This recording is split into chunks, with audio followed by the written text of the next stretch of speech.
What's that? I've been going like, I think my Instagram algorithm has become more and more like niche. Like I'm not getting like meme accounts. Like I'm getting like super, super specific accounts. And the account that I've been obsessed with is Sandwiches of History. What? Okay. It is the best account. It's run by this guy who all he does is he goes through these super old cookbooks, and it's like it's like Nathan G. Rockefeller's cookbook from the 40s, and it's like Good Housekeeping, and it's like from the 40s, and he's like, we're gonna make the LA street sandwich, and it's like mayo, anchovies, and all this stuff, and he does it, and he makes it exactly, and then he like spices it up. 60 seconds of content. And he does a new sandwich every single day. I highly recommend it. He doesn't need any more. Like, he doesn't need like Fandom Social to sponsor him because he's got like 100,000 followers. But if you guys really just want to screw up your algorithm, Sandwiches of History. Because I don't know, like, has your like Instagram or your, I don't know, you use TikTok a bunch? Has it just become TikTok, like increasingly like more and more niche? Yes. Yeah. What do you get fed? I get like deep cleaning on rugs, like really filthy rugs that I'm convinced that they douse and leave in the mud for a long time, and then they're like power washing them, but like on sped up video. So great. That, and then lots of these two birds that have like pets that have been trying to have little babies, but like the first 2 times their eggs didn't make it, and they're really sad. And then they finally, one of their eggs hatched, and they have a baby, and the dad, it's like a parrot, and he's just very, very happy, and he keeps talking. That is a Pixar film. Baby. That's a Pixar film. It's like, I'm so invested. And then lots of farms. It would be called like Hatched. Yeah. So what? Hatched. So kid. I'm gonna be the old person here. Old person here. So when you say the algorithm suggesting it to you, talking about like when you go to search, or are you talking about when you're just like scrolling? Like 60. I mean, Autumn, you're the social media expert, but isn't it like 60 to 70% of what you're seeing is mostly algorithmic content? Like it's not. TikTok it's not has what you follow. the most. TikTok has the most sophisticated algorithm in that it's just there's the like the main feed that's not necessarily people you follow. It's a mix of people you follow and a mix of brand new stuff. And anything, and you just scroll through, and anything that you stop and like watch for a little bit, then it's like, oh, okay, you were interested, but only so however long you watched it feeds that in. And if you hit like, then you're saying, okay, I like this. If you hit bookmark, if you share, so then the more you're interacting with certain content, retention, right? Yes. Rewards retention and engagement, and then it'll say, go ahead. I was just no, go ahead, because I was gonna exit us right out of this and do an intro. No, I was just gonna say. But it's also got this really sophisticated algorithm where it's like, if you like this kind of content, it'll find things that aren't that content, but something that's kind of vaguely related, sort of, and then feed you. Like this woman who just it's called Will It Swaddle. And she'll just, here's a chicken, here's a dog, and she'll see. She's going around swaddling chickens? Yeah. She's a labor and delivery nurse, and she'll get different animals to see which animals will be swaddled. Every nurse I've ever met has like no time for anything other than to drink pickleback shots at a dive bar or swaddling chickens and work. This lady's just okay. Laura's been getting videos of hairdressers watching people cut their own hair. I've seen some of that. I also like Chef Reacts. The account is called Chef Reacts, and it's a chef reacting to people's horrible recipes that they're showing. He's great. I love him. And then Liza says lots of D&D content. I do see some of that too. Do not. She's seen it. Swaddling her cat is amazing. No, I feel like I'm doing Instagram wrong, because like when I look at a reel and I scroll, if I want to look at a reel and I scroll, it gives me content. But like when I'm scrolling through my feed, it's either my actual feed is who I'm following, followed by ads. That's all I get. I don't get anything suggested to me. Well, a little bit you do, but not a lot. But TikTok is highly based on it's great. I mean, I love it. I feel like I'm discovering so many weird channels of content that are great. Bat? Is that a bat or a dog? No, that's a panther. Oh, that is not a dog. That panther's on somewhere in between bat and dog. Yeah, Alex. You've gotten to panther talk. The other thing too is Instagram Reels. Instagram Reels is like whatever was on TikTok a month ago is over on Instagram Reels now. Yeah. I love it. I do So- prefer Reels. I haven't used TikTok. Ugh, Hey, missing everyone. out. Welcome in. Hey! Somehow the magic algorithm god has brought you to us also because we forced you to be here. So thank you guys so much for joining us. I'm Paul. This is Alex. That's Autumn. This is Fandom Social Live. I have a lot of energy today. We never the get our opposite. format of our names right. Do you see how we all have chosen a different format for our names? Yeah. What? Correct. Okay, just wanted to make sure that we are I all had coffee aware. at 4:30 today. Nice. Oh, So- good idea.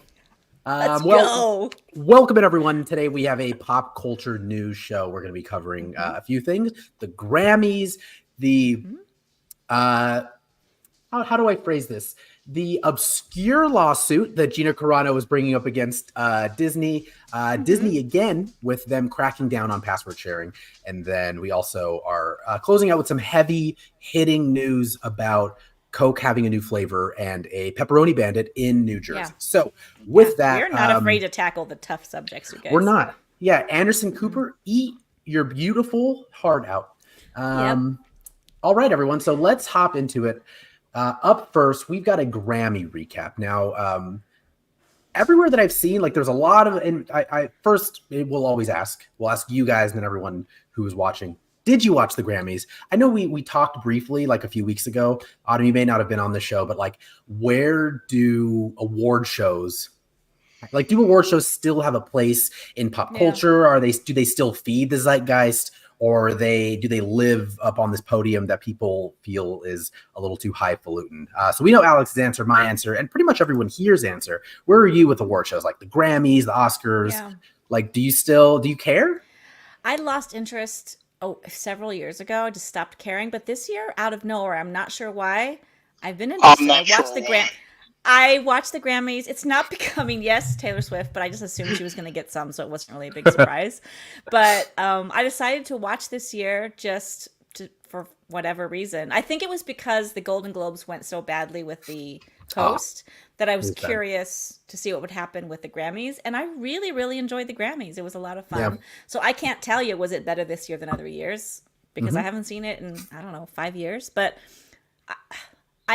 something about it has made me decide to care this year. But yeah, I haven't cared it for years. But I used to host Oscar parties every year with prizes, make little trophies, themed snacks. I loved it. I loved the Oscars for like 10 years. And then I stopped caring. And just as a reminder to everyone and never go on the show, we are doing an Oscars show. We're going to be breaking down, and predicting what we think is going to win. Maybe there will be prizes involved. I say maybe because we don't know. That outline has not come yet. That's but so far in the future. But with that, I'm trying to figure out when the Oscars are. They're this year, right? March. Second Sunday of March, which is like second Sunday. Oh, yeah, I'm busy that day, watching the Oscars. So getting into the Grammys, can't talk about the Grammys without talking about without Taylor Swift. She had a pretty good Grammy outing. She picked up her 13th Grammy and announced a new album called The Tortured Poets Department, which will be available April 19th. She also won Album of the Year, picking up her 14th Grammy. So when she won her 13th Grammy for was it Best Pop Vocal for Midnights, he announced the Tortured Poets Department. And because then, it was her 13th, it was her 13th, that's an important number to her. And then she won Album of the Year, which was her 14th. She's 14 Grammys, man. That's a lot. Yeah. And she won so far. She also won not an award, but she has, goddamn that thing. Apple does I talk with my hands. Apple, if you can hear me, Steve from the Steve Jobs from the grave, make it stop. I can't turn it off.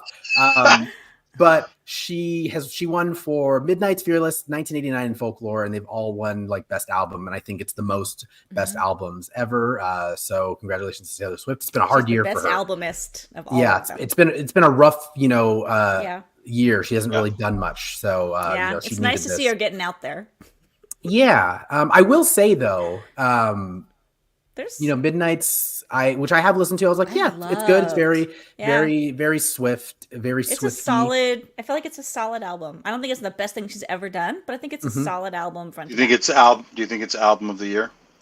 Well, it's interesting you bring that up because this was her competition for album of the year. Yeah. World Music Radio by John Baptiste, The Record by Boy Genius, Endless Summer Vacation by Miley Cyrus, Did You Know There's a Tunnel Under the Ocean Boulevard by Lana Del Rey, The Age of Pleasure by Janelle Monáe, Guts by Olivia Rodrigo, and SOS by SZA. Really, really strong album of the year award category. I have no idea. Looking back though on the singles from her album, I mean it is a pretty strong album. So yeah, she has some really great ones on there. I haven't listened to all these other ones, and I know that there's really strong singles from a lot of these albums, but I don't know. Album of the year is very different than having 2 or 3 amazing singles on there. So. Yeah, and she also won for Best Pop Vocal for Best Pop Vocal Album, which award. So for anyone who doesn't know, Album of the Year awards pretty much the entire team that worked on the album. Best Pop Vocal awards just the vocalist, which happened to be Taylor Swift. I believe just her on that album. She beat out Kelly Clarkson, Miley Cyrus, Olivia Rodrigo, and Ed Sheeran. Something to note about Album of the Year: everyone nominated was a woman. Yeah, it's been the first time, I believe, in decades that has happened. And I wrote a question here, and there's a couple of other pretty huge album of the year. Album of the year, Oh, and John Baptiste. Sorry, I forgot about John Baptiste. Boy Genius is all women. Boy Genius is an all female vocal album was all female. Ed Sheeran was there too. No, Ed Sheeran was there too. I meant album of the year, but I just forgot John Baptiste because he won it last year. It's fine. Yeah, it's fine. John Baptiste, he's cool. He's one of the girls. But I mean, it's predominantly female category, and all these categories are pretty strong female. It was a very strong showing for the Grammys, in the Nielsen numbers, which I looked up because I just find that stuff super interesting about what the percentage of it was. It was up by 15% from last year, which is huge for anything. Large 15 is huge. 15%. Fun fact: they're predicting that it's going to be an additional 11% for the Super Bowl, solely because of Taylor Swift. Probably which 13%. Again, Jesus Christ. But that's a massive number. 11% of out of the millions. I think it's 180 million people on average watch it. That's massive. That's a lot. Yeah. Guys, that's what we're trying to get. So while you're here, like, comment, subscribe, get our Nielsen numbers up. That would be fantastic.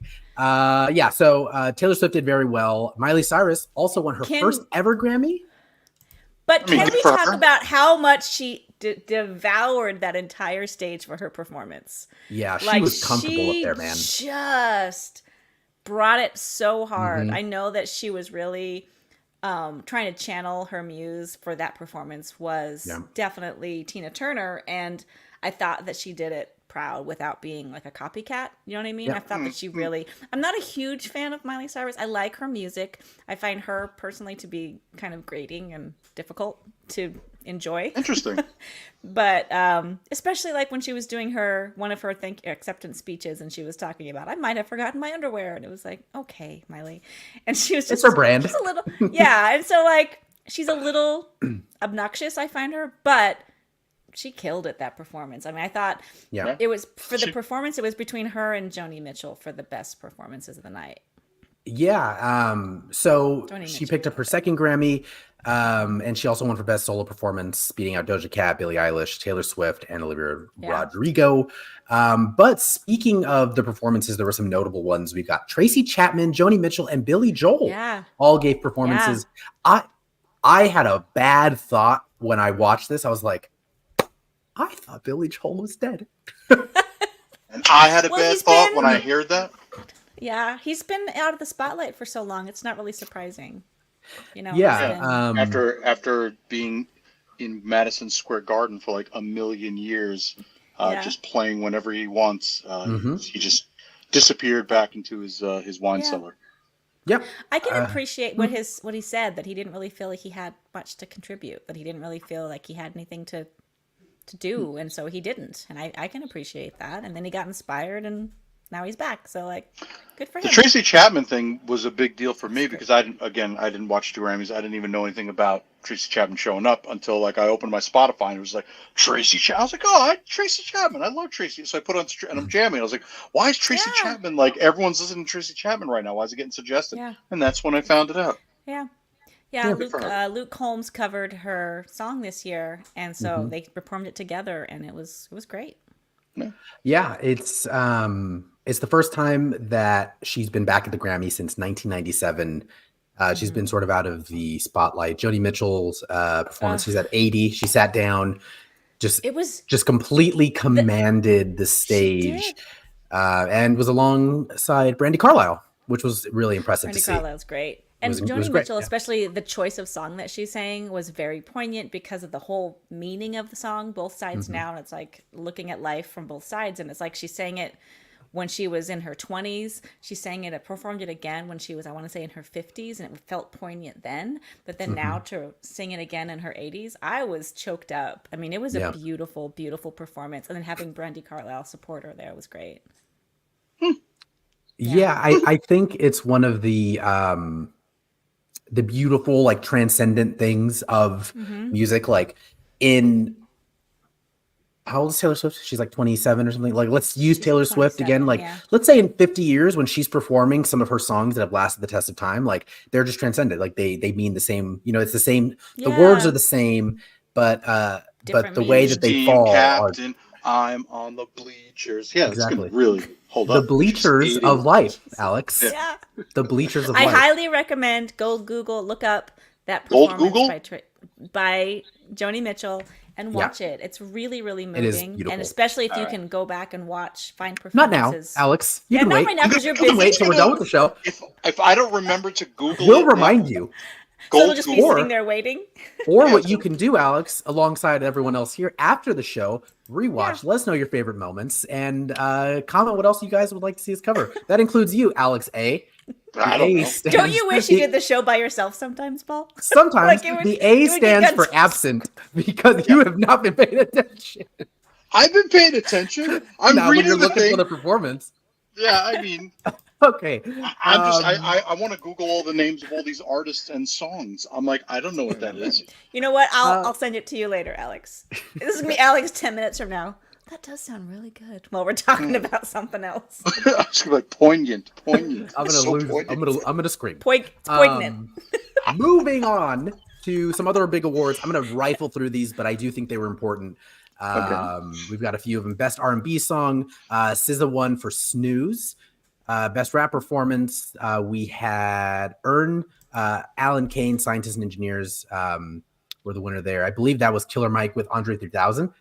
And then he left in handcuffs. It's pretty gangster. Left in handcuffs. That's pretty awesome. It doesn't happen often, yeah. It's for the streets, man. Then best rap song. That was interesting as well. Killer Mike won again there. Beat out Doja Cat, Nicki Minaj, Lil Uzi Vert, Drake and 21 Savage. I thought that was like the biggest surprise. That one, again, I know this may not be the demo. Right there with you. Right there with you. Yeah. Well, the thing is, I know this may not be the demo for these categories, but that is a huge. I feel upset beating out Doja Cat, Nicki Minaj, Lil Uzi Vert, and Drake. Like that's. Huge. I mean, the Nicki Minaj song was the Barbie World one. Honestly, no offense, not a great song. Not the best song off that album. So that's not a hard beat. But can we talk about Billie Eilish's performance? Also from really Barbie? Good. Oh my God, that was beautiful too. Honestly, there was tons of other awards. You guys can go to Grammys.com and you can see all the winners of this year and who was nominated. But one of the things that I did want to bring up is who said it? Dwayne said it well here. I noticed the media didn't really mention the numbers this year. They only like to report when it's bad news. That's true. People were mostly talking about the moments from it and not the Grammys as a whole, like they did with the Golden Globes, right? Autumn, like you mentioned, where they just tore it down because the Grammys were so successful this year. The numbers were up. The performances were all fantastic. Trevor Noah was fantastic. He was perfect. He was a great host. So, with all of that being brought in, this has been dubbed as one of the best Grammys of like of the last like 10 years of the universe. Maybe. Yeah. Why would you guys think like it is? I mean, is it like the marketing? Because like it's still with the same, academy. Yeah. Like still the same Grammys Academy. I think the Golden Globes bombing so hard gave it a boost, honestly. It lowered the bar so that when it made people go, oh, I wonder if this is going to be such a terrible thing too. Exactly. Like the standard was so low that it just being okay. I think a lot of it had to do with the performances, to be honest. Like the performances, and I noticed it was mostly female performers. That's kind of the vibe right now. Like, and the particular songs that were being sung were also very meaningful and very like that people have a lot of emotional attachment to those songs. So I think that had a lot to do with the positive sentiment about. It wasn't just party songs that were being played. You know what I mean? Right. It was right. some intense music being played. Yeah, and, I think there's this Metro Boomin. Come on. Producer. Oh yeah, Metro. Insane.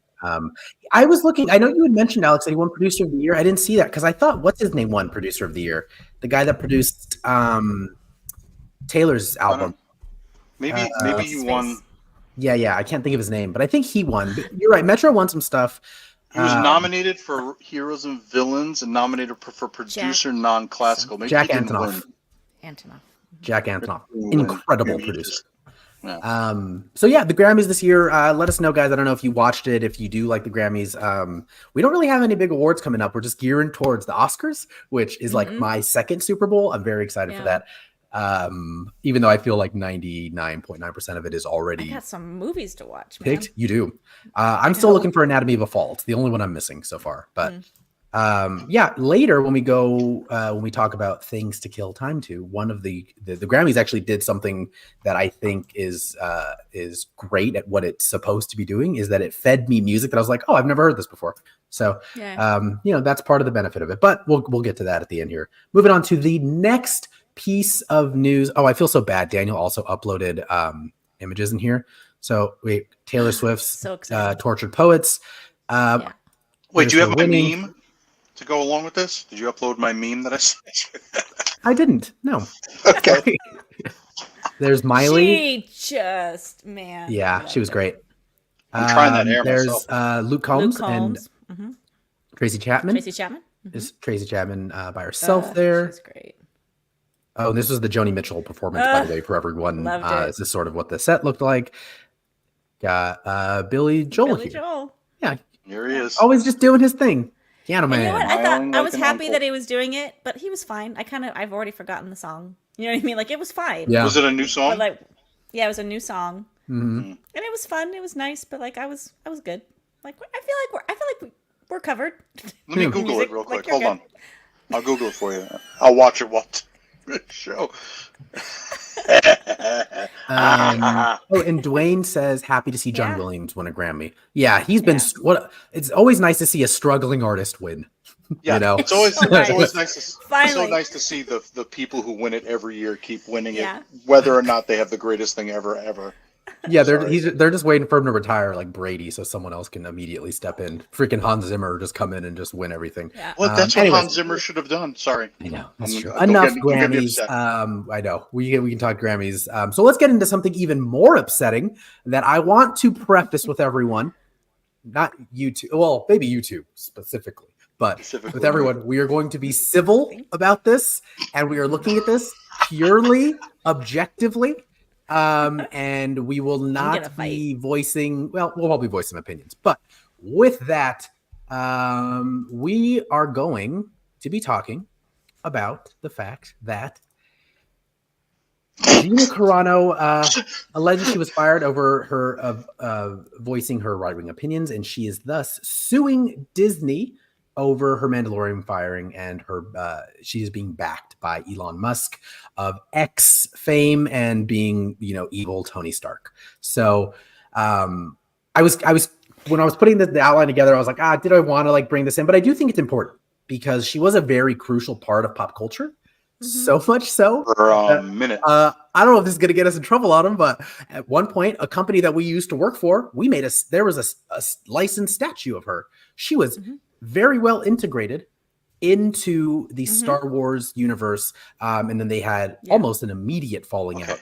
I mean, just to interject, it was like, listen, I loved the character, but it was like a 30-second blip in the history of pop culture, because everything she did before that was kind of embarrassing, where she had her voice overdubbed because she was so terrible. Like, she was in Deadpool. And you don't see her mouth move once during the whole movie. When she talks, it's like blurred out because she's not a great I don't even remember her in Deadpool. Now that you mentioned, I was reading about that. I don't even remember her in that movie. Yeah, she's not great. So let me read a little bit about what she's asking for. She is seeking a court order that would require Lucasfilm to reinstate her or compensate her at least $75,000.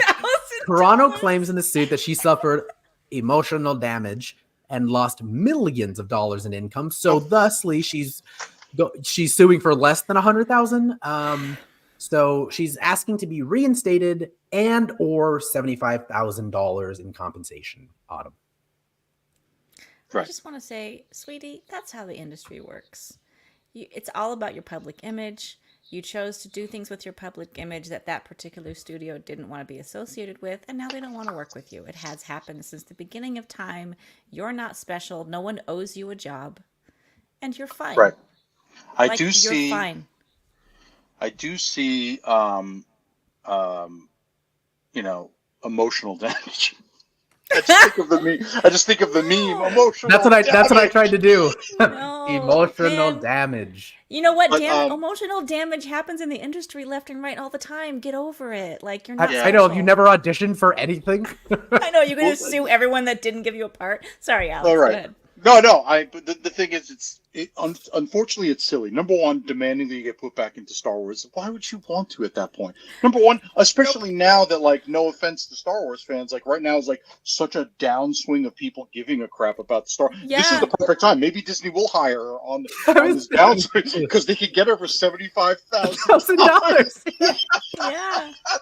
Get her on the dude. That's like, I looked up. That's less what she is asking Disney, the mega corporation evil hand of the world. She is asking for less money than she was making per fight when she was fighting. She's asking for less money than a number. It's the $75,000 that cracks me up. It's like, I know. That's like a family of five going to Disney for the weekend. Yeah, like that's how much you owe somebody. Like, why is it that amount? I don't know. Yeah, and so before we get, I'm curious what everyone thinks in the comments. We'll get to that in a second, but I want to state some facts before we do that. A couple of things. Good comments. Okay, go ahead. Gina Carano was not fired. That is false. Her contract was up in between seasons, so she was not fired. That is a false narrative, and she was not like let go by Disney. Essentially, in TV, and again, we've all had friends and stuff that work in TV. It doesn't work that way. Like, it's not like Friends anymore, where they're like, "We're going to pay you for 4 seasons." Especially in the realm of streaming, they pay you either for one season or they pay you per episode. And I saw somewhere that someone had said, unless your name is Pedro Pascal, you are not guaranteed yearly, like a salary. So the fact that she thought like she was earned or she was owed this money is the laughable part. So just wanted to set that. Okay, now we can bring in some comments. This is my favorite comment, and I think I want to go even better. I wanted to have her walk on screen and literally like 2 seconds in, shot in the head, dead. Like, so the comment is, let her come back to the show to calm things and then kill off the character 1 minute into the episode. That was the idea for the character. She can't prove otherwise.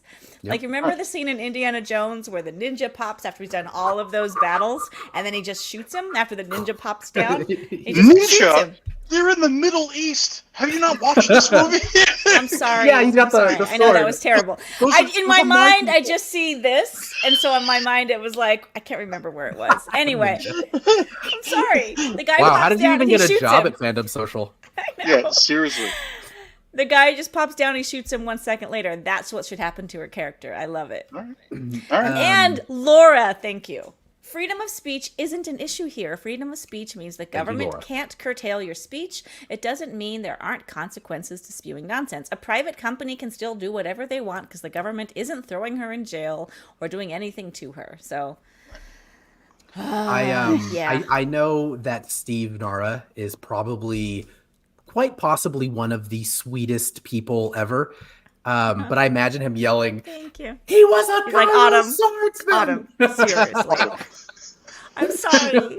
Look, I know that was Also, horrible. Cairo Swordsman. Those are my people. Cairo Swordsman, new band name. I called it. I was going to say, shoot. Honestly, that's Yeah. gonna be that I'll be in the band, and that's gonna be my stage Yeah. name. Like Papa Emeritus, Oh I'm my gonna gosh. be Cairo Swordsman. Yeah. Tenchi says, if this actually goes to trial and a discovery phase, and it comes out that Pedro Pascal refuses to work with her, case closed. There's no spinning that back in her favor. Yeah, I think it was, I don't know if it was Pedro Pascal or someone else. And again, I could be wrong here, but one of the main recurring cast members also had a member of the trans community in their immediate family. And that was also part of the uncomfortability that, Yes. that was a part of it. Like So she made it a hostile work environment by being there. And they have to protect other people from her. So yeah, and again, Laura wrapped it up pretty well. It's a private company; they can do what they want. They have no do what they obligation want. to keep her. It is a contract, but it is based on the last couple of things she's done. It hasn't gone well for her, so she What may if need they- that $75,000. what if they bring a character back, but the character's like really lame and stupid and just like does everything badly and it's like, I don't know, and just messes stuff up and just makes her look like an idiot. They just make, are you saying they're just turning her character into She's like a big idiot. Oh, It's what's his terrible. name from the big guy from the Goonies? Yes. So Sloth. Sloth. Yeah. Oh, wasn't she? And then she just gets lost, and the show ends with her being lost somewhere, and she never comes back. I thought she was. The funny thing is, I thought she was getting her own show, the High Republic, Commandos of She was High in Republic it. Commando. Yeah, That she was the gonna one get that oh geez, what's her name? Who directed Wonder Woman? Well, Patty plus Jenkins was gonna do. Oh. They recast characters all the time in the Marvel universe and the Avengers. They No, recast. no. I'm not saying anything. I was No, just but like, what I'm saying for her is like they could carry on the character without you. You don't need to be Absolutely. cast. Like, Yep. yeah. So that's about it. I think honestly, also the last little bow on top of this before we move on. We're going to stay in the world of Disney, unfortunately for everyone. It's all bad news for Disney right now. But they asked Bob Iger what if he has any thoughts or if he has any concerns over this, and apparently he just said no. Like, Nope. he's just, like, you can look up the quote. He's just like no or nope. Like it was a one-word answer. He's like, I'm not. What if they make her character trans? There it I is. just That would be great. and my whole thing is I enjoy anyone sticking it to or trying to stick it to Disney, even though it's like throwing pebbles at Godzilla, but hers is Come on. so stupid. Yeah, $75,000. It's a pretty stupid pebble. Bob she's Iger's throwing. like, that's in my I'll- pocket. Sure, here you Yeah. go. Yeah. Go away. You guys want to have a GoFundMe? We should start a GoFundMe to get her to go away. Oh, they should give Go to her a 100,000. gift card. They should give her a Disney Plus gift certificate for $75,000. So it's just her the rest of her life. She gets Disney Plus for free. For free. Yeah, that's Exactly. great. Like you never have to pay for Disney Plus again. All right, well, that's Gina Carano. I'm honestly, because I live alone and I'm kind of a weirdo. I'm probably gonna follow this case because I'm just curious about the precedent that it sets. Because Yeah. I know I said I was done There's with no this. way. Elon Musk also said like a year ago that like if you were ever fired because of cancel culture, we'll pay your fees, no questions asked. So he Is he said like- that. That is on Lord. record. So this is like the first main stay of him sort of backing that. So we'll see what comes from Wow. it. Oh, I don't think anything of relevance will. I don't think Gina Carano will ever have relevance again outside of this. She may be in Sound of Freedom too. That's all I can Yeah. think. Like, you know what? If he's going to do that, I'm going to call Guar and be like, hey, Guar, remember in the 90s when you guys went to jail because of cancel culture, that has been around Yeah. since the beginning of culture. Cancel Yep. culture has been an idea. I'm like, I'll just tell Guar, like, yo, Elon's got your back, bro. Mm-hmm. Bros. I guess they're a whole band. Tenji says, just replace her with another actor as her fraternal twin sister. Laura Dunn. Problem solved. Yeah. Yeah. So, Okay. all right. Well, moving on. We're staying within the world of Disney. Disney Plus confirms the start date for password sharing stoppage. I'll just read a little bit from their page here. They're mirroring an email released by their sister streamer, Hulu.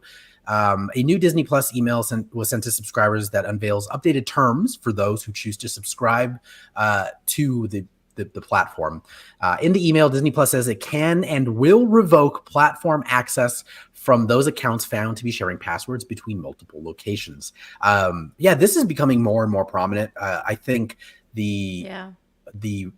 everyone saw that Netflix only benefited from it. I think they had like an uptick of like 1 million subs because that many people, were removed from accounts because they were password sharing, and their sub numbers went up, and they turned a profit that quarter, like almost immediately. But can I ask you a question? Because I didn't get the email because I don't have Disney Plus. Did you get this email? Did you read this email? Yeah. Did it sound as threatening as it's written here, or because Netflix was so friendly when they sent theirs out? They're like, "Yo, guys, like, hey, we got this thing. It's gonna be awesome. Like, you could just." And your family could like pay like just $2.99. It's just like $2.99, bro. Like, no, there was a deep fake of Maui. Just reading it to you. You're welcome. I feel like was it this like aggressive, or was it painted just the way? Because Netflix it was Mickey made Mouse me saying, want to do it. "Don't mess with me." That's what I'm saying.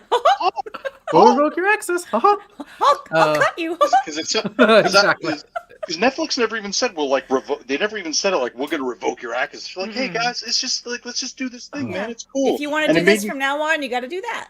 Yeah. So I don't know. I'm just asking if they were that aggressive because I hate Disney. You know how I feel. Yeah. Our future sponsors, I guess, right? In their shareholder meeting, they asked Bob Iger again about this busy day for Bob. And he said, it's expected the monitoring and crackdown of password sharing will begin at the end of March. That's this March, if it hasn't already. Disney CEO, he had said that previously that password sharing wouldn't happen until 2025. But he discovered, because remember, he's only been the CEO again for like a year after he came in. And he discovered that we were already tracking everything that we needed to be able to revoke people's access immediately 4 years. So it's not going to happen at the end of 2025. Like we can start doing it in March. So that's why all of this has started happening now. I feel and he stated that they'll start seeing profits at the end of the year from it. If all the streaming services start doing this, like between the three of us, there's so much password sharing happening between so many different platforms. I'm just going to say. I see both of your names on a daily basis on various places. That's all I'm saying. Yeah, I have a lot of moochers. I'm like the Papa I kicked Wallet. all my moochers out. I'm a moocher, and I am also a moochie. I'm both. So yeah, totally. I do I think Alexis was talking about here. I did the math that no one asked for. Talking about Gina Carano, she'd be able to watch Disney Plus for 446 years. You're welcome, Gina, for that idea. He's like, well, she'll watch everything. Laura, she says, should you be saying that in a public stream? I never said which platforms. I just said amongst all the various Hulu, platforms. Paramount. I often see both of these people's names because of mooching and moochors. See, that is why I just tell my parents, you should just sign. You guys have disposable income. Just sign up for these. And then I've always got a backup. Yeah. Contingency. I just like when people get so upset, like I can't use a password. I'm like, it's like $12 a month. Like if you want to watch it, it's not that much. I understand the principle of it, but like whatever the thing is you're trying to get, it's not that much. Like just freaking get it. I'm just going to go real quick and just kick all of you off all of my stuff right now, and now I have an excuse. With this, the only thing that has annoyed me recently, I'm like, okay, like ads, it's fine. I'll pay an extra $4. Amazon has started doing it now as well, and it's incredibly frustrating. And you're already doing Prime. Yeah, and you already have Prime, and now there's advertisements within Come on. Amazon Prime. But And you can pay more money How to much get is it? rid of those. I think it's like Disney, $7.99. Disney and Amazon really need our money, you guys. Come on, we got to help independent businesses. Yeah, have you seen Have you seen someone when he's like sick and he's like, guys, we have to do this for the shareholders. Yeah. For the shareholders. They need us, everyone. Sick. Making me sick, I'm telling you. So you can do it for $139 a year. Alexis, you're doing some math. How much is 139 divided by 12? Because I think right now, isn't it like, how much is Sharing Amazon it with Prime, 12 people? Oh, you mean 12 months? No, there's 12 months in the year, sir. So yeah, because right now I think I'm paying like $8 or $9. But then divide it by 12 people more, because that's how many people I pass. That's how many people are on it. I was gonna say, freaking clown cars. Yeah. Yeah. So, okay. So the question that I did have that I think is interesting is like, at what point is enough? I'm talking specifically Disney Plus. If I were not like, sometimes when me and my girlfriend do movie nights, we watch old classic Disney films. It is the only thing keeping me on Disney Plus. Like, I am not excited for any Star Wars, any Marvel. Like, if it wasn't for that, like, I would not be using it. And I think this is my 13th reason. Like, this is my 13th reason why. Like, I think I'm done with it. Where are you guys with that? Like, is Disney Plus just going to always be in rotation for you? Ahsoka, mid episode 5 Ahsoka, I canceled my subscription. I was like, this sucks so bad. I was like, click. I don't need it. I don't need it anymore. I have, you know what? I'll go out and I'll buy Moana on Blu-ray, since that's all I really care about is Moana and Infinity War. I'll buy them on Blu-ray and I could just watch them on my PlayStation, and that's it. I'm good. I don't need it anymore. Yeah. For me, it's about, I still have a lot of different services because of my kids. Like, they watch Disney Plus all the time. But since 2 of my kids have now moved out, like, as kids started getting older and moving out, I'll probably start using fewer and fewer of them. But right now we have a lot of them I'm paying for. Yeah. I'm paying for, or have other people paying for, probably like 7 or 8 streaming services right now. But they all get used pretty well. Services? I canceled Peacock because I was like, well, I never used it. I have Peacock. Your name's on my Peacock account. Your name's on my Peacock account. My name's on my Peacock account. You can remove me because I have my own Peacock account. I haven't used it. I was gonna say, I don't think anyone uses, like, none of them are being used. Delete but it. Like, delete my name off of there because I don't even want to watch it for free. I use it all Disney's the time. gone. I watch Peacock all the time. I do Hulu and Netflix all the time. I barely use Amazon. I use it for the shipping because there's nothing I care about on Amazon right now until Fallout comes out. Like, I watch Hulu. Stuff. Yeah. I don't know. I watch Hulu because there's a lot of cool or terrible horror on there, and it makes me happy. I like Paramount. I watch all this. I don't use Paramount enough. It's fun. I pay for Daniels, who has Paramount. But no, if Desmond's not wrong. Desmond says, children, it's time to pay for your own streaming. Yes, the ones that have moved out, they're about to get a reality check. Like, they're in different states now, so it's like, guys, guess what? Get your own. Autumn, can you say that like William Shatner is how I think it was implied? Yeah, ready? Yeah. Hi, I'm William Shatner. Oh, is all right. Not what you meant? So that was Disney Plus. If you guys are done with it, let us know. I mean, I don't know how often you still use it. We say this all the time, but we do like to do a temperature check. What streaming services? Yeah. What 3 are you using the most? I want to know how many streaming services people have. Oh, that too. Yeah, answer both. You guys have to answer both. This is me. Go. We'll wait. Yes. Can we? Me or them? I don't want to do anything. No, you're on the show. We cannot have you doing any more things. Just focus on the show. I'm sorry. 1, 2. Okay, so 1, 2. Okay, so then I have this, and then 2. We need to get to our super serious stories. These last 2 are very serious. The hard hitting news. Everyone's here waiting for. Can you one of you bring up the image when I I'll talk about it? I'll bring up the image. I won't do that. Do something on the show. I'm not gonna do so Coca-Cola is introducing. That's not it. Jesus Christ! I'm just messing with you. Oh, but look how good Zatanna looks like with this. Yeah. I was just right? saying, is that like? It does look like Coca-Cola is adding its first new permanent flavor to their lineup in more than 3 years, and it has a spicy twist. It's Coca-Cola Spiced is the name, and it blends the iconic taste of Coca-Cola with a burst of notes of raspberry and spice flavors, and it'll come in zero sugar as well. I don't know what spice means. What do you mean spice I don't know flavors? either. It's like oregano? like No, I think like cinnamon or from something. Dune. like mold spices? Yeah, from Dune, exactly. Maybe like cloves, and it'll be all goth. Like, what spices Exactly. are they putting in it? You know? Yeah, you can't just say spice. That's just like a I know, category I'm, of condiment or a category of food. I do actually have a funny story. I was actually relaying this to my parents recently when I saw them, and I was like, you know, I remember this one time I was drinking this soda and I was eating this sandwich. I was like, man, they really put so much pepper on this, and I'm like drinking this soda, and I realized it got like really spicy, like spiced root beer. Like it was like actually hot pepper in it. And I kept trying to wash down the spicy sandwich. And you kept adding more spice. Oh. I just want to say, calling something spice flavored is like saying something is condiment flavored. Like, Yeah, good what? point. It doesn't make Okay, sense. there's a reason for that, Autumn. See, me and Paul, when we hear spice, we think something different.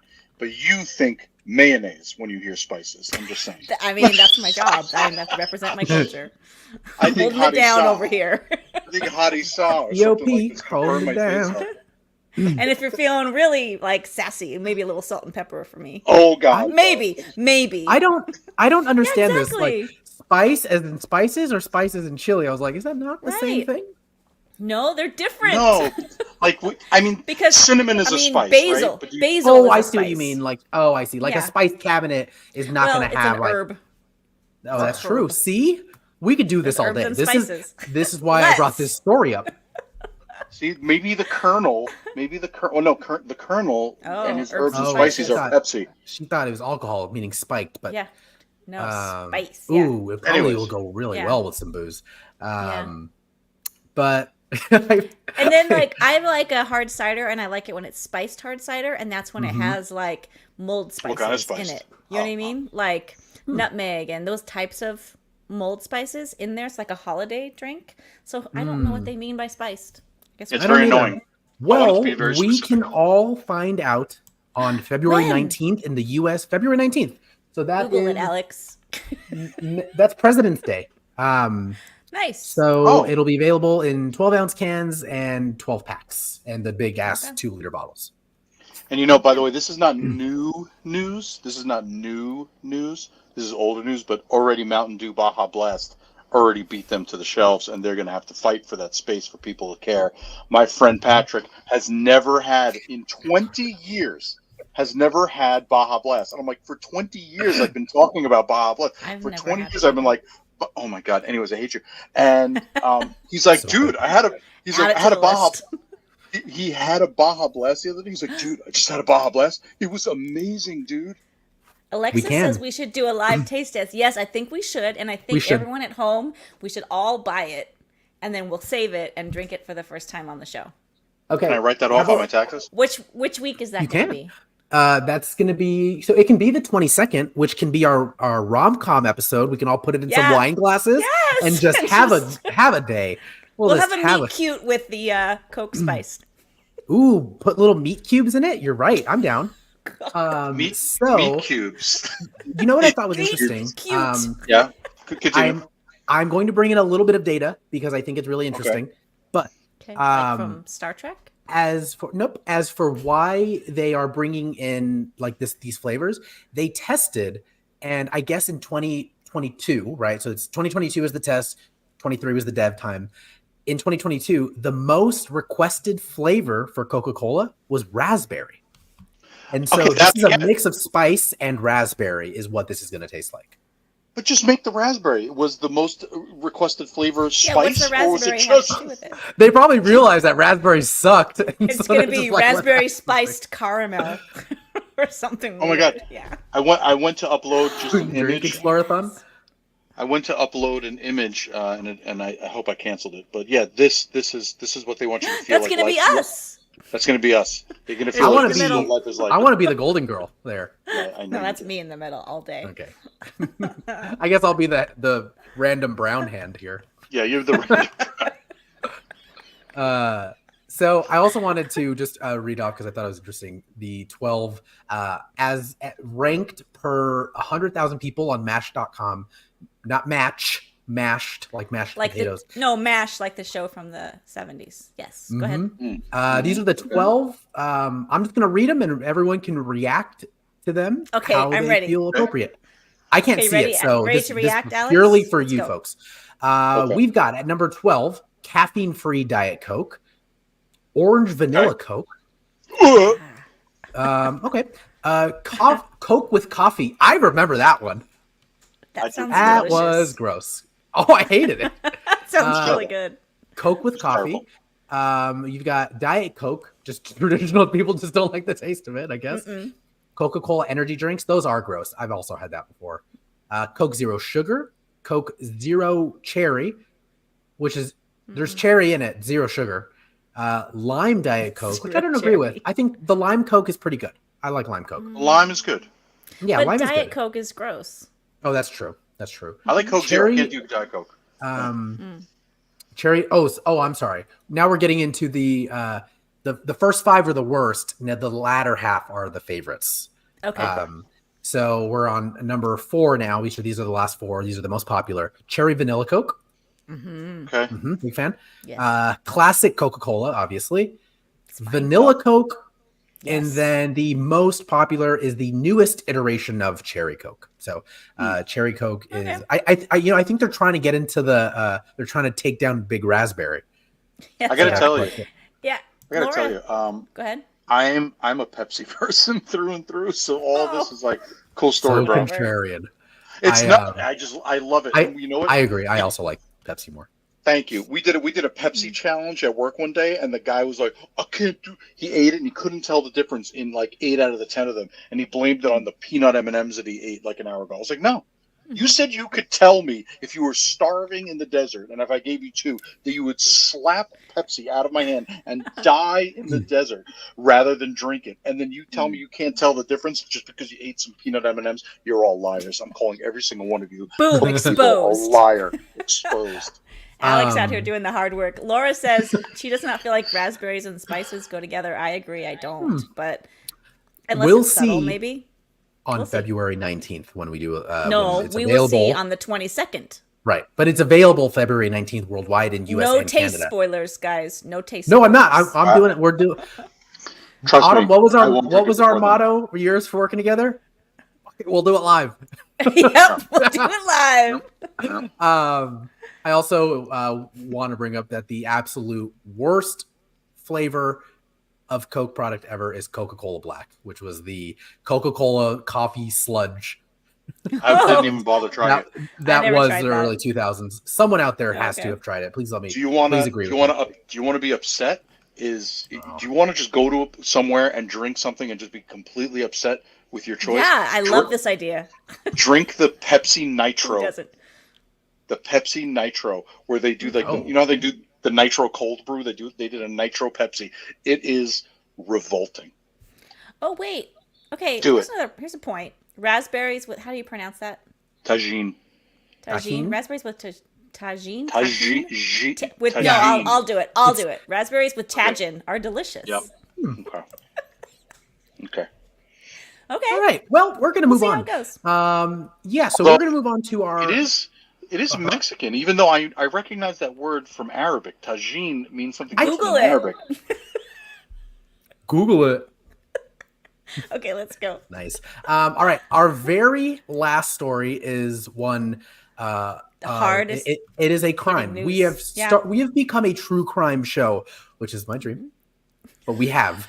So, New Jersey home vandalized by the pepperoni prankster. Look at that. Oh. That's weird. Look how there's big chunks that aren't even like slices. They're like chunks of pepperoni. So, a New Jersey woman was left scratching her head and understandably irritated after her house was vandalized by a prankster who left pieces of pepperoni all over her property.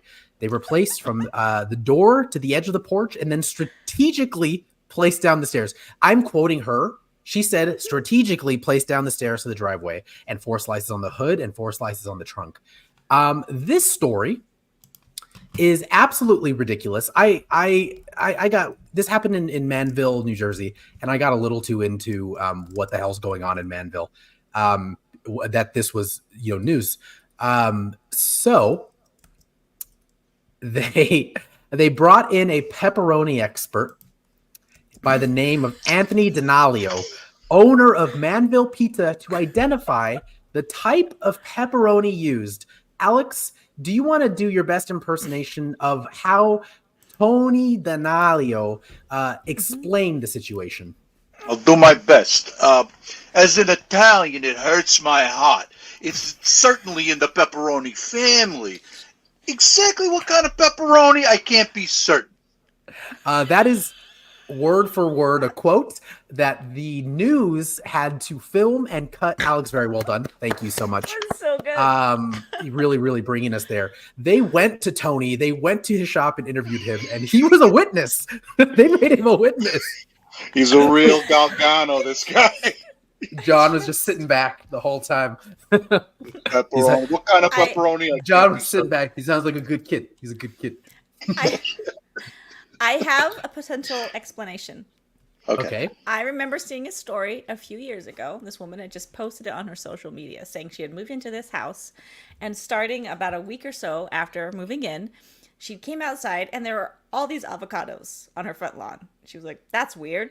Cleaned them up. Came back from work. More avocados. Weird. Cleaned it up. The next morning, like 3 or 4 more avocados. And she kept coming out every day like, who the hell is dropping all these avocados? And then she said it took her a week and a half to realize there's an avocado tree. Oh, so that's explanation. And so I'm thinking maybe there's a pepperoni tree on this lady's front lawn. True. That's true. I don't know where pepperonis come from. Maybe Anthony Denalio knows. I just told you. Maybe. Listen, you want to talk about what?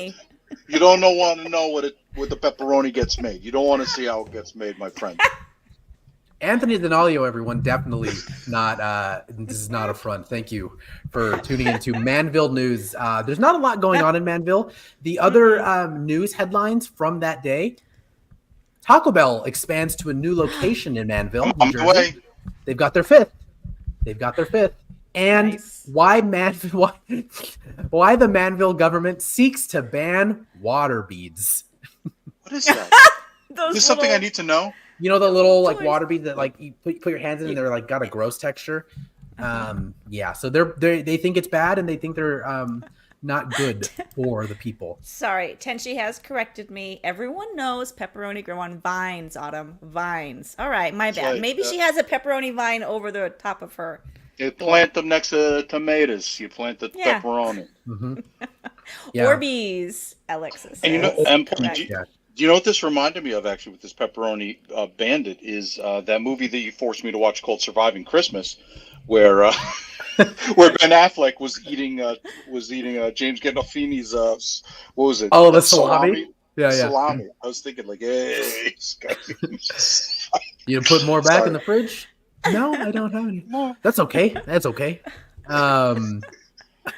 Yeah. So pretty nuts. I think. Quest is shocking. I hope things are okay in Manville. It sounds like they're having a real rough go of it. They also, that pepperoni place is haunted. Really? Do you know by what, Autumn? What? The pizza place? By a gabagool. Oh my god. Boom. I'm just saying, things are looking up in Manville with their Baja Blast intake has gone up. So they're winning. Way up. Right. Toy Quest is rocking my world. I'm going to look this up afterwards. Toy Quest 101. Look it up now. What you guys think of the AI restaurants popping up with no workers? I don't think, because this is the first time hearing about it. But I'm going to Google it. I'm going to Google it right now. Yeah, Google it right now. I've seen a few like Taco Bells and McDonald's do that. There's actually a Taco Bell not too far from me. I'm in a place called Frisco, Texas. That's like super tech. You're the Frisco kid. Mm-hmm. With Gene Wilder and I remember that. And what's his name? Han Solo? I can't remember. Let's talk about him for a while. Let's get real into him. Harrison Ford. Harrison Ford. Yes. You can remember Harrison Ford. I can remember Harrison Ford. Yeah, and there's a Taco Bell there that is completely automated. There's one person that works in the entire thing, and they basically just maintain the robots. The robots. The robots. Yes. Yeah. Wow. So I don't know. I mean, Toy Quest, let us know. Have you like what restaurants? Like I'm curious too. Now I want to look it up.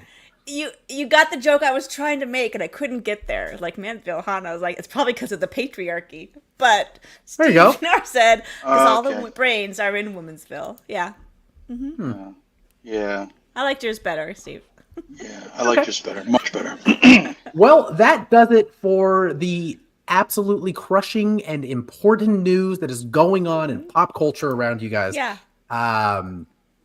So before, we're going to move on to a segment that has become very, very popular. I mean, you guys can just wait for the show. You don't always need. People will message me and be like, "What are you watching? What's going on?" And we have a segment for that called "How to Kill Time This Weekend." And are you sick and tired of your dumb family? Well, here's some stuff that's more entertaining than them. Alex, I know you put a few in here. Do you want to read some of these? I actually put a couple in up at the top. Mine were reading. Sorry for everyone because there's words involved. I highly recommend Christopher Moore books. Christopher Moore, he writes comedy and it's a little absurd. But it's not like it's like a stand-up comedian. No, he writes like these comedic novels. I highly recommend Lamb, which is subtitled Lamb. The Gospel According to Biff, Christ's Childhood Friend. It's a historical comedy. Practical Demon Keeping. And by the way, Christopher Moore, it's a singular universe. Like there will be everything he writes is happening in the same universe. Oh, that's cool. But really there's not a lot of crossover. But when there is, you're like, that's weird. I don't think you're making that noise. But a Dirty He's a friend Job from work. And Fool, I think, is based on I forget which Shakespeare, maybe King Lear. But and then also Distillery Comics. Distillery is like a new comic company. They're kind of like this hip underground, like digital, physical, indigo. But it's if you look at the list of artists, and it's not. Oh man, I should have brought. I'm gonna Google it right now. So this is Sama. This is by Becky Cloonan and Tula Lotay, and they write it, and they both do the art. They both do the art for all of it, and they come out with so many variant covers by so many different artists. But if you look up, and there it is, by the way, it's Distillery, Dstlery. The word distillery with no vowels. But they are very. This is what I think of when I think of Coke Spicy, because their comics are very. Tula and Becky Cloonan to the point that they made a variant that is very censored, like all the sex criminal variants that used to come out. But yes, sex criminal boat. But yes, I highly recommend it, and go look it up because there's so many freaking artists. Like Jock is doing a comic, and that guy who's awesome, James Tinian IV, and Scott Snyder. They're all doing. It's all independent labels, so it's like. Gives you that fresh perspective. Yeah, that's pretty sweet. Yeah, I mean, that's sort of the trend of comics in general is moving to like micro publishing and independent publishing, rightfully so, especially after the, which we will maybe cover because I think it has touched like everyone here substantially, but like the fall of the Roman Empire that is Diamond Comics is astonishing to see in real time. Like, I mean, Alex, you've been a comic reader for years and years. Me and Autumn have worked with Diamond to the point of frustration, and they're essentially null and void now. I mean, they still operate, but they probably won't be around for, I would say, within the next 2 to 3 years. I mean, but deep dive. A whole other show. That would be a definitely interesting great show. Deep dive. The rise and fall of Diamond Comics. We'll book it, everyone. Let's do it. Okay, some of them on the show. Yeah. Hey, you guys want to talk about the fall? I used to have some friends. I used to have some friends there that I would see at toy fair every year in New York. I'm very, now I don't get to see them anymore. It's very upsetting. Also, Tenchi. That's where I saw about Distillery because I'm still in LCS, so I follow it there from time to time. But we do have a few other shows. Abbott Elementary, which is a very popular show. It's back for the 3rd season. The first episode is split into 2. So it's like a 45-minute episode, which is really fun. You get a lot of time with those characters. We have this one, Alex, is I'm softballing up to you. Lisa Frankenstein is out, and Alex watched it. Wait, am I supposed to catch a softball? Am I supposed to hit a softball? I don't Supposed know. to hit it. It's okay. Okay. I hit the ball. That's how you do it. Nice. You're so sportsy. Speaking of this, Lisa Frankenstein is a wonderful. It is hilarious. It is so absurd. It is very well made. It is. It's everything. Can I talk about Argyle? It's everything Argyle. No, don't talk about Argyle. No, not Argyle. We'll do an Argyle show. I haven't seen it yet. Okay. But I'm not going to go deep into Argyle, but like this is everything Argyle is, where this is an absurd movie with a very interesting plot and a very a lot of funny dialogue, a lot of funny musical scenes, and it's 80s, and everything in the 80s is awesome. And obviously, you can pick up on the Lisa Frankenstein, like nice. you kind of like put it all together. So there's a lot of it's very bright and colorful, and also very I want to see this. dark This and sounds goth. fun. And I gotta say, I saw it on a $5 mystery movie night, and my parents were going to these every week, and I tell my parents, I'll go with you, I'll join you at a $5 mystery movie night. My mom, who hates violence and like whatever, because there's a little bit of violence in it, like it's like Lisa Frankenstein, there's gonna be some dead stuff in it. She was cracking up the whole time. My mom, nice. I was like, oh, it's fun. So it's fun for all ages. It's pretty indicative. It's by Diablo Cody, who is most known for Juno, right? It's Juno and Jennifer's Body, I think she did. Jennifer's Body, which is another one of my favorites. I think and again, we can do a Jennifer's Body episode, but I think is one of the premier cult classic films. Like when I think of like cult classic film, obviously there are movies that predate me, but I always explain to people when they're like, what's a cult classic film? I was like, oh, like Jennifer's Body. Like it didn't do well when it came out, but now is like super beloved and it's got its fans. Yeah. Like Jennifer's Body is incredible. Brilliant. So yeah, please go see Lisa Frankenstein. Yeah, and then moving on to my old man corner, Masters of the Air is out on Apple Plus. Pop, nice. That sounds fun. It is the third part of it is the third installation into this like World War II epic that they're doing from Steven Spielberg and them. Band of Brothers was one, The Pacific, and Masters of the Air. Okay. Austin Butler's in it. Barry Keoghan's in it. If you guys have seen Saltburn, he doesn't desecrate a grave at all. So if no one's seen it, I'm my own audience here in this one. So. And I can't watch because of him, Paul. You know that I can't watch anything he's in. We have Mr. and Mrs. Smith, which is the new Donald Glover and Maya Erskine remake of a remake of a remake. Apparently, it's very good. I haven't seen it yet. It's on Amazon Prime, which I've had this like aversion to right now because I mentioned earlier I'm tired of the freaking ads. Yeah. But yeah, that's out right now. That's supposed to be really good. I'm reading a book called Oscar Wars: A History of Hollywood in Gold, Sweat, Tears. In Gold, Sweat, and Tears by Michael. I put Michael Inception. His last name's not Inception. I like that. Is his last name really Inception? Okay. His last name is Inception now. No, it is Michael Schulman.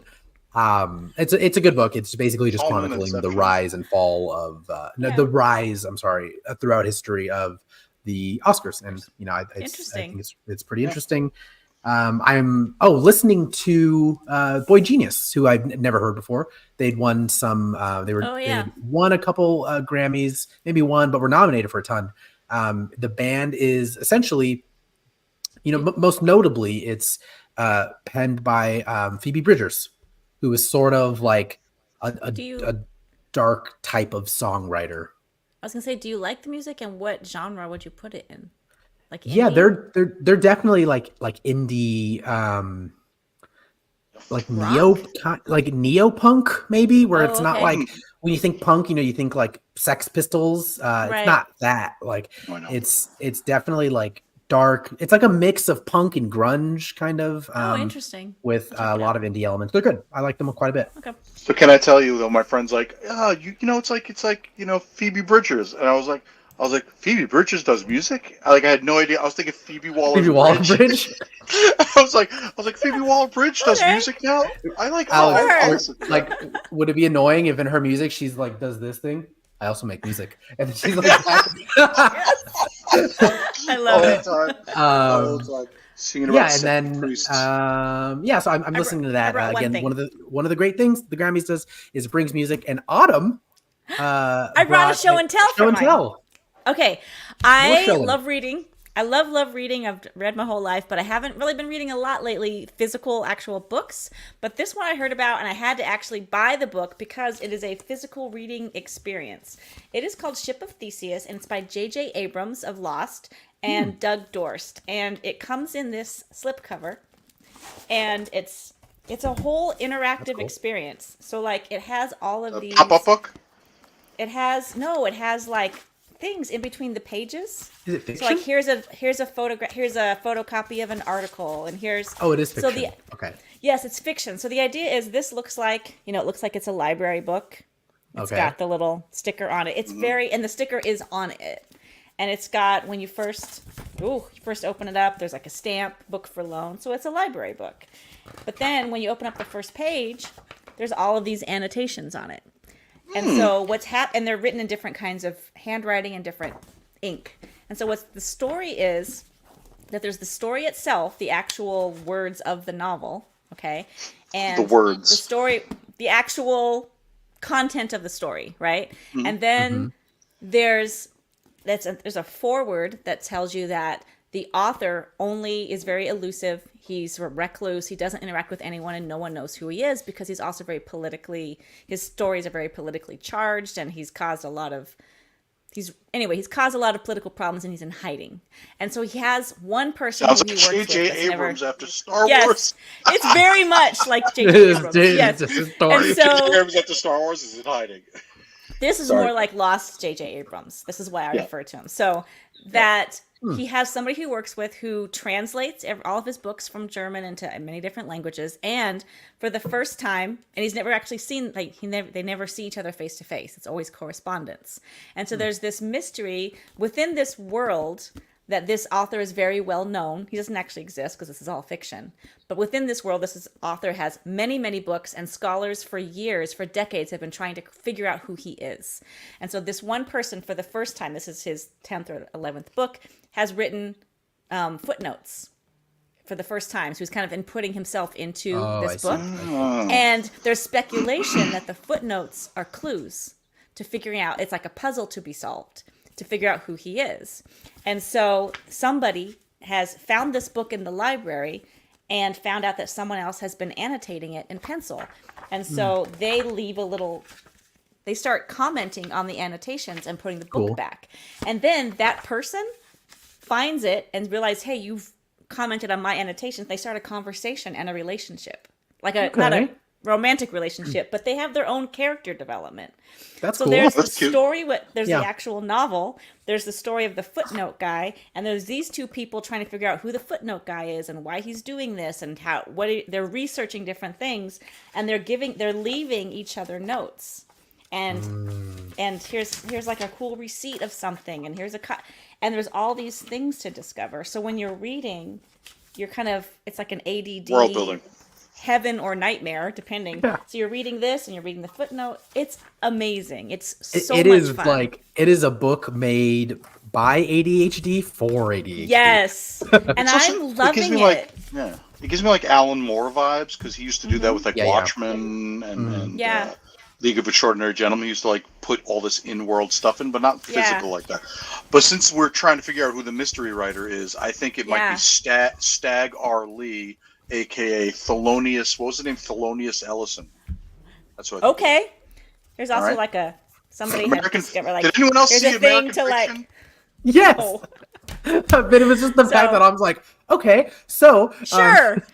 So anyway, I love this book. I highly recommend it. I found it. Where did you get it, Autumn? Amazon.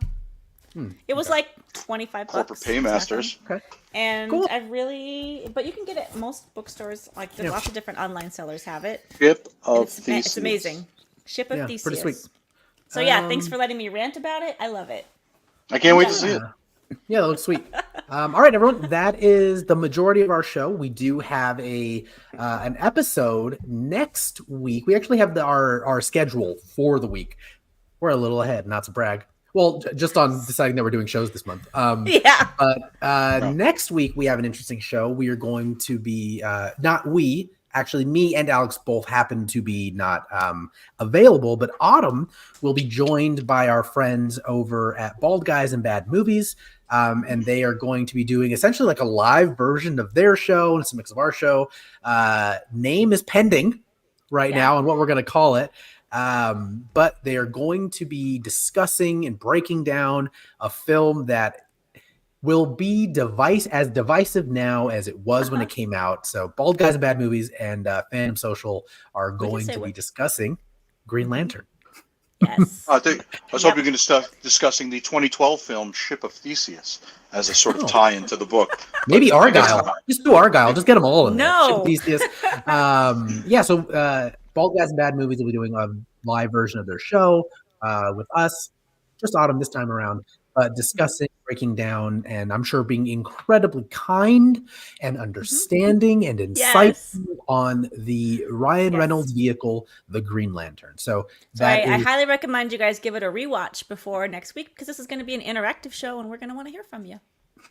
So that is next week, 15th, same time, right here. We'll have a show built out on YouTube sooner, so you guys can hit the notification bell. And then we've got a show on the 22nd, the following Thursday. That's where we're doing our box office breakdown of the rom-coms. Again, it's I've already watched 2 of them. I don't know if you guys have started any of them, but I have don't know not what they are. Okay. So, recommended rom-com, Lisa Frankenstein. But let me tell you, I have not. I've watched already. The only one I haven't seen off that list. Am I allowed to say the list? I shouldn't say the list. Say right? the list. Yeah. We posted it.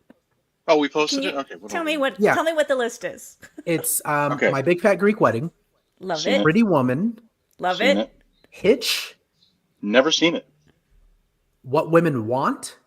Seen it. Interesting. Weird. And interesting. Is that a romantic comedy? Oh, geez. I always forget the name of this last one. Something About Mary? Something About Mary. There's Something About Mary. Would you call it that? These movies, when released, are considered romantic comedies, and these are the 5 most successful romantic comedies by financially speaking. So that's how we will be covering them. I'm just fascinated there hasn't been something that hasn't unseated it since Hitch. Hitch is old. I'm surprised Hitch is still there. There's so many other. Which I'm not saying, I haven't seen it, so I can't say anything about it. But there's a lot. You know what was number 6 that gets an honorable mention is Crazy Rich Asians. Okay. That was right behind. Yeah. Right behind. When adjusting for inflation, which is you kind of have to do, they earned more. I'm super surprised Harry Met Sally and Sleepless in Seattle didn't make. I've started my notes, and I've adjusted for inflation, so that we are accurate, because I know the rom-comians will come for us. Yeah, the big rom-com. I feel like when Harry Met Sally is the great big granddaddy of all of the romantic comedies. I'm surprised it's been dethroned. So there are better rom-coms than Hitch. I'm guessing because I haven't seen it, but this is not about what's better. This is about what has financially. Yes. Yeah. Steve has said yes. This is top 5 by box office. Yes, Steve. I can't believe What Women Want was that high on the list. This is the Mel Brooks one, right? No, Mel Gibson. Mel Gibson, What Women Want.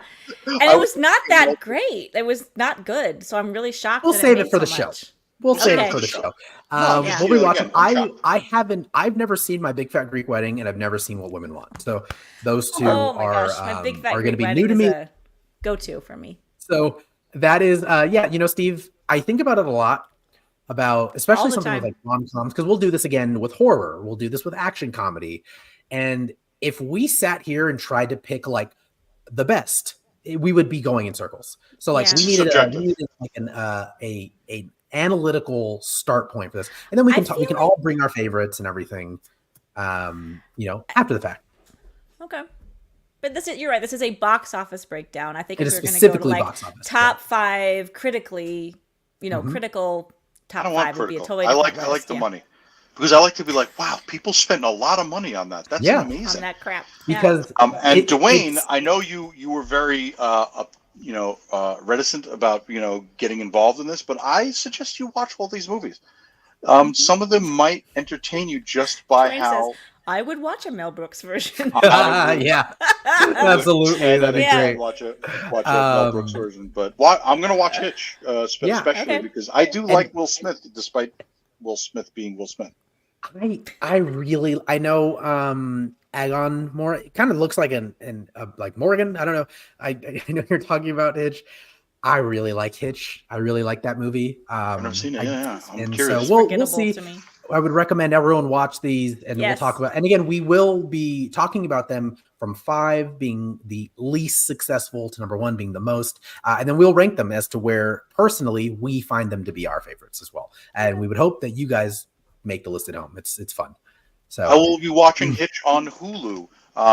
But if any of you share your logins. Share your logins, everyone. I'm going to be kicking everybody out of my Hulu, so don't, if anyone else is using my Hulu subscription, sucks to be you. That was such a, oh God. Oh. Steve says, I'm going to plug the underrated Fools Rush In with Matthew Perry and Selma Hayek, where they get married in like 24 hours or something. Fools do rush in. And not to rush these fools here, but it's time to wrap the show. Thank you all so much. Bye. For joining us. We do have, we did want to say on the 29th, we also have already decided what show we're doing. It is Look at us. a dip back into our deep dive segment, which is a little bit more serious. No jokes. There will be no Italian accents, Alex. I'm not going to be there, so. Yeah, you won't. It'll be me and Autumn, and Daniel will hopefully be able to join us to produce the show. But we're going to be doing a fandom deep dive, and we are going to be looking at the rise, the reign, and the fall of the Joss Whedon fandom. Specifically, everything that encompasses. Autumn is essentially like a Whedon expert that we could talk about forever and ever. So it'll be fun. We'll obviously talk about that more throughout the month, some updates and what you guys can do to prepare for that if you'd like to, or just sit back and enjoy that show. So, yeah. All right, Steve, come talk about it with us. Yeah. Yeah, I mean, that'll be I'm fun. just thinking about his X-Men run now. Ugh. Anyways. Yeah, but that's at the end of the that's at the end of the month on the 29th. But everyone, thank you so much for watching tonight for a pop culture news and headline show. We do appreciate you guys all hopping in. Some of you it's late. Some of you are in Alaska. Yeah. Some of you are all over the country. So or you're all over the place like me. No fool. Like our names, like our nameplates here.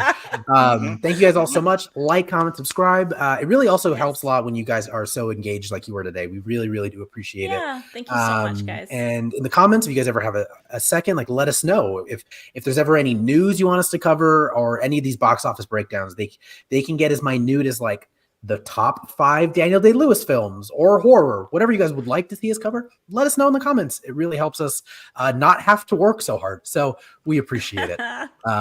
Thank you all so much. Alex, Autumn, thank you. Thank you everyone for being here. You're welcome. Okay. We'll throw pepperoni at you. Hey. Don't worry about it. The pepperoni bandit. Not a very Gargano move of you, my friend. You do not throw pepperoni. Thank you.